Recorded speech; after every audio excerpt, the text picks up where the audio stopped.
अजमेर में नया नाम ढूंढना आसान है, पर भरोसेमंद एक्सपीरियंस मिलना मुश्किल। साफल्यम अजमेर, नाम नया, वही पुराने शानदार एजुकेटर्स।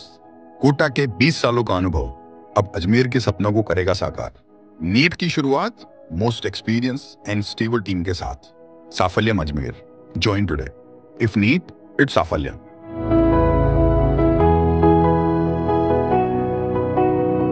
अजमेर जिले के छोटे से गांव बिरिक्चियावास की सरकारी स्कूल में अध्ययन करने वाला विद्यार्थी अब कोटा विश्वविद्यालय का कुलगुरु बनने जा रहा है। ये पूरे अजमेर जिले के लिए सौभाग्य की बात है। इस विद्यार्थी का नाम है प्रोफेसर बीपी सारस्वत। सारस्वत जिले और प्रदेश में जाना पहचाना नाम है। प्रोफेसर बीपी सारस्वत राष्ट्रीय स्वयं सेवक संघ की पाठशाला में अनुशासन का पाठ सीखने वाले विद्यार्थी रहे। उन्होंने अखिल भारतीय विद्यार्थी परिषद, विश्व हिंदू परिषद में लंबा काम किया। प्रोफेसर बीपी सारस्वत को तत्कालीन मुख्यमंत्री वसुंधरा राजे ने प्रदेश अध्यक्ष रहते हुए भाजपा अजमेर देहात का जिलाध्यक्ष बनाया और सारस्वत ने अजमेर जिले में बूथ लेवल पर पार्टी को मजबूत और अभेद्य बनाया। सारस्वत बीपीसीएल के इंडिपेंडेंट डायरेक्टर भी रह चुके हैं। एमडीएस यूनिवर्सिटी में सारस्वत कॉमर्स के डीन के साथ साथ कार्यवाहक कुल सचिव का भी जिम्मा संभाल चुके हैं। सारस्वत को बीएसटीसी और पीटीटी परीक्षा करवाने का अच्छा अनुभव है। बीती शाम को राजस्थान के राज्यपाल हरिभाऊ बांगड़े ने आदेश जारी कर सारस्वत को कोटा यूनिवर्सिटी का कुलगुरु नियुक्त किया है। सारस्वत की नियुक्ति की खबर पता चलते ही उनके सिविल लाइन स्थित आवास पर बधाई देने वालों का तांता लग गया। सारस्वत की नियुक्ति से अजमेर के महर्षि दयानंद सरस्वती विश्वविद्यालय में भी खुशी की लहर छा गई। आज मरुद्रा टुडे ने कोटा यूनिवर्सिटी के नवनियुक्त कुलगुरु प्रोफेसर बीपी सारस्वत से विशेष बातचीत की है। आइए आपको दिखाते हैं क्या कुछ कहा प्रोफेसर सारस्वत ने।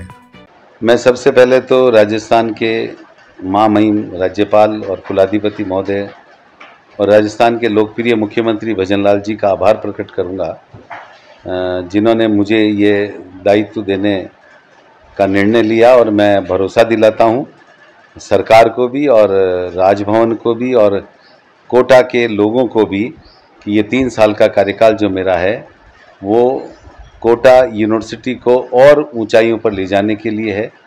वहाँ पर शिक्षकों की कमी है, शिक्षकों के प्रमोशन नहीं हुए, अशैक्षणिक कर्मचारियों की भी कमी है। इस कमी को पूरा करने का प्रयास भी करूँगा।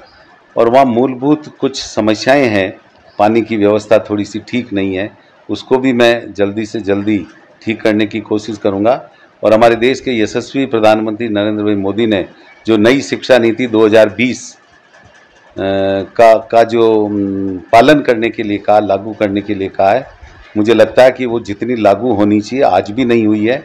इसलिए पाठ्यक्रमों में उसको उचित प्रतिनिधित्व देना, भारत क्या है, भारत का इतिहास क्या है, हम केवल ये किताबी ज्ञान नहीं लें बल्कि रोजगार परक पाठ्यक्रम के माध्यम से हम जाएं और आधुनिक शिक्षा जिस प्रकार बाकी देशों में होती है वो भारतवर्ष में भी हो, उसकी व्यवस्था और उसको लागू करने की मैं कोशिश भी करूंगा। मैंने अजमेर यूनिवर्सिटी में बहुत काम किया, इन अजमेर यूनिवर्सिटी के लोगों के सहयोग से वो काम किया। और आज जिस तरह अजमेर यूनिवर्सिटी समृद्ध है, वैसे कोटा विश्वविद्यालय भी बहुत अच्छा है, पर मैं उसको और समृद्ध बनाने का और समृद्ध आर्थिक रूप से भी, शैक्षणिक रूप से भी और प्रशासनिक रूप से भी उसका प्रयास करूँगा।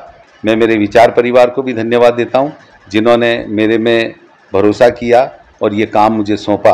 तो जो काम मैंने वर्षों तक महर्षि दयानंद सरस्वती विश्वविद्यालय में किया वही मैं कोटा विश्वविद्यालय में करूँगा।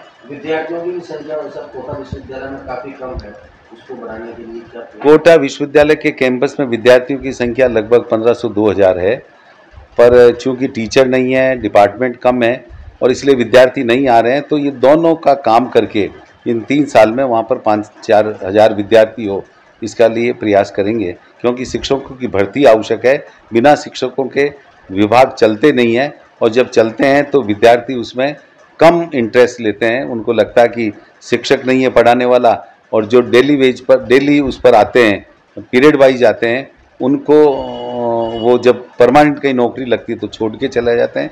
तो एक अनिश्चितता का वातावरण रहता है। तो विश्वविद्यालय शिक्षकों की कमी से जूझ रहा है, सबसे पहले उसको पूरा करने की कोशिश करूँगा।